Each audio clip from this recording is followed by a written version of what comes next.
अध्याय पहला संख्या पद्धति। आज हम करेंगे प्रश्नावली 1.2।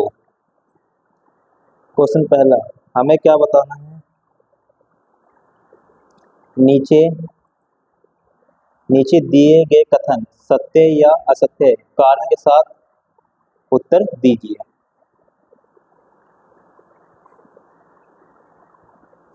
पहला है, प्रत्येक अपरिमेय संख्या एक वास्तविक संख्या होती है। मैंने आपको पहले ही बताया था प्रश्नावली 1.1 वास्तविक संख्या दो प्रकार की होती है, परिमेय संख्या और एक अपरिमेय संख्या।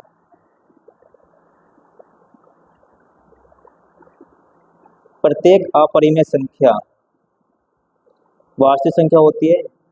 हाँ बिल्कुल, जितनी भी अपरिमेय संख्या किसमें आती है, वास्तविक संख्या। ये अपना कथन क्या हो जाएगा, सत्य, क्योंकि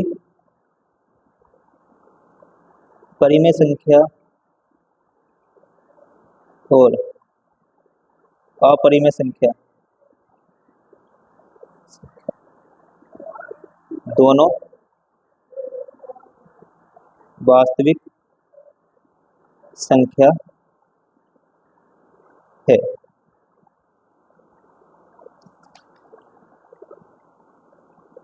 संख्या रेखा का प्रत्येक बिंदु रूट m के रूप का होता है, जहाँ m एक प्राकृतिक संख्या है।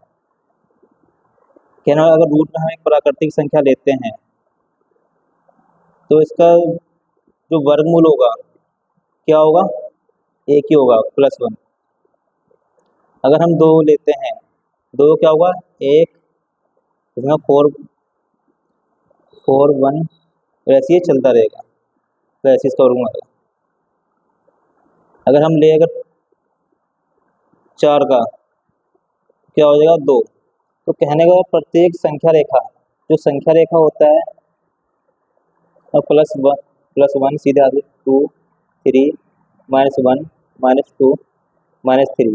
कहने और संख्या रेखा प्रत्येक जो बिंदु है, अगर रूट m में और प्राकृतिक संख्या लिया जाए तो उसका जो वर्गमूल होता है माइनस का भी आता है प्लस का भी आता है, तो जाहिर सी बात है प्लस का आता है, तो ये क्या हो जाए, कथन असत्य।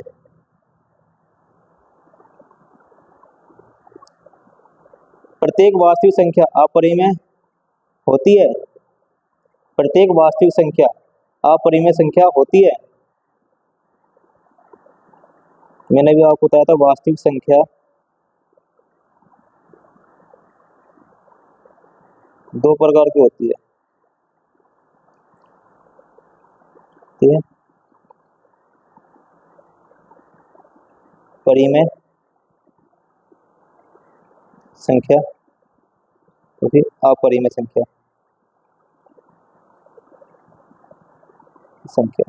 तो कहने का मतलब है वास्तविक संख्या अपरिमेय संख्या होती है। वास्तविक संख्या में देखा जाए तो दोनों आ जाते हैं, परिमेय संख्या और अपरिमेय संख्या। तो ये क्या हो जाएगा, असत्य है।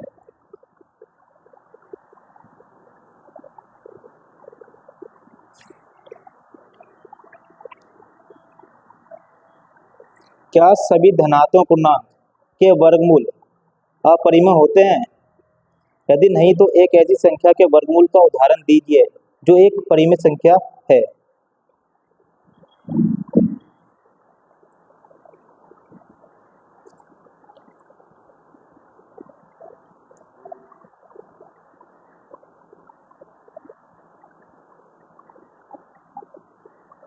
तो नहीं, क्या है, नहीं,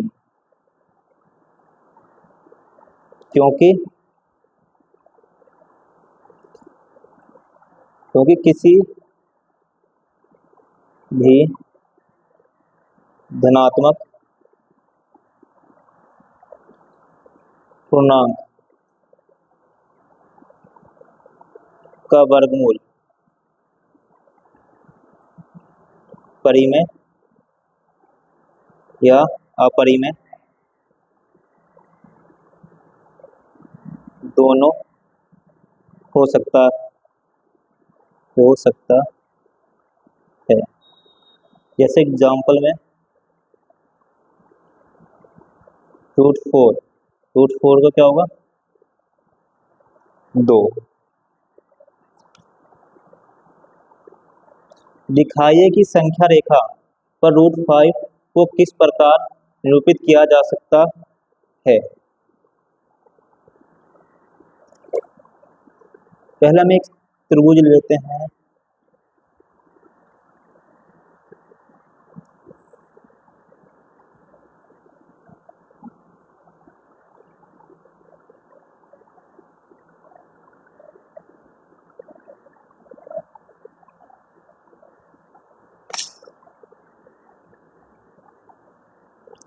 हमें कर्ण क्या दिया √5। कर्ण क्या होता है कर्ण का स्क्वायर और लंब का स्क्वायर प्लस आधार का स्क्वायर। हमें कर्ण क्या लेकर आना √5, तो हमें अनुमान लगाना है कि लंब क्या होगा आधार क्या होगा।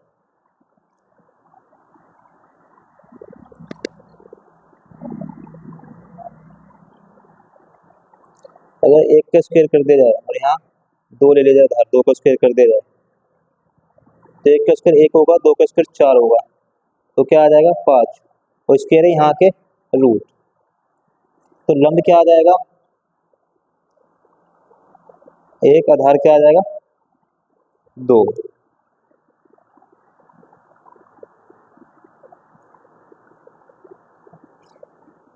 अब हमें इसे क्या दिखाना है संख्या रेखा पर। हम क्या करेंगे स्केल से लाइन खींच लेंगे।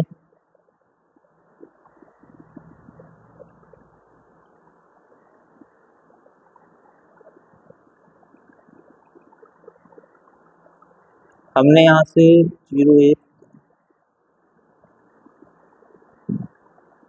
2 ले लिया, यहाँ से 2 यूनिट ले लिया, और 2 यूनिट में हमें 1 यूनिट स्केल से खींचना है।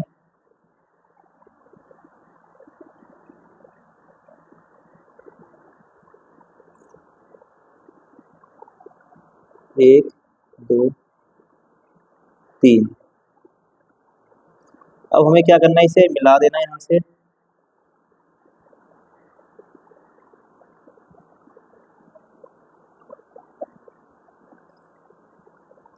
ये जो इसका कर्ण है √5, यहाँ से हमें यहाँ तक खोल लेना है और यहाँ इसका चाप लगा देना है।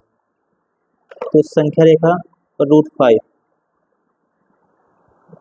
यहाँ है।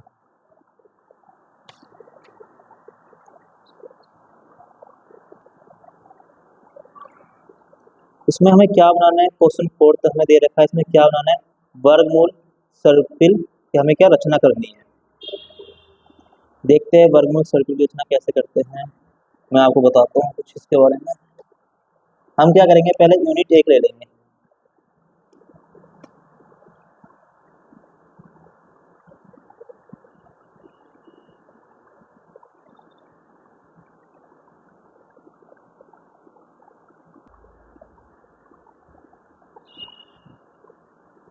ठीक है, और 2 को हम 1 यूनिट मान लेते हैं, तो इसको हम मिला देते हैं। ये क्या 1, ये भी 1, ये क्या हो जाएगा √2, ये गया 90। Question number 4। अब हम क्या करेंगे यहाँ हम डी रखेंगे,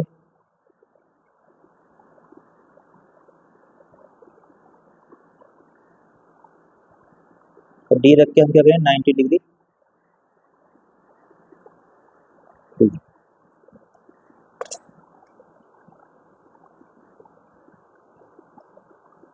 और कितना मिलाएंगे 1 यूनिट में बनाना है।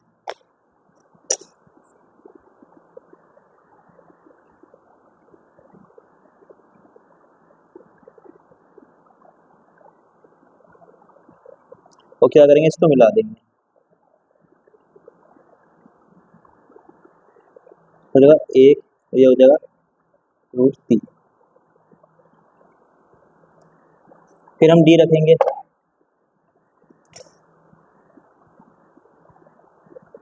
बिल्कुल ऐसे मिलाकर। फिर 90 डिग्री लेंगे, फिर हम 1 यूनिट खींचेंगे स्केल से,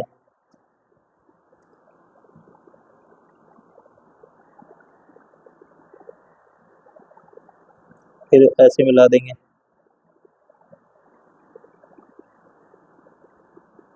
एक 4, फिर हम डी रखेंगे,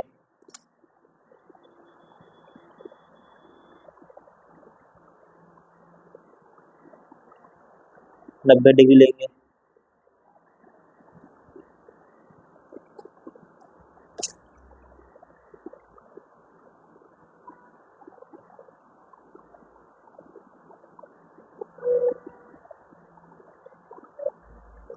फिर क्या करेंगे, मिला देंगे। और 1 4 5 देखा जाए तो ऐसी क्या एक सर्किल बन जाएगा। आप लोगों को ऐसे ही बनाना है।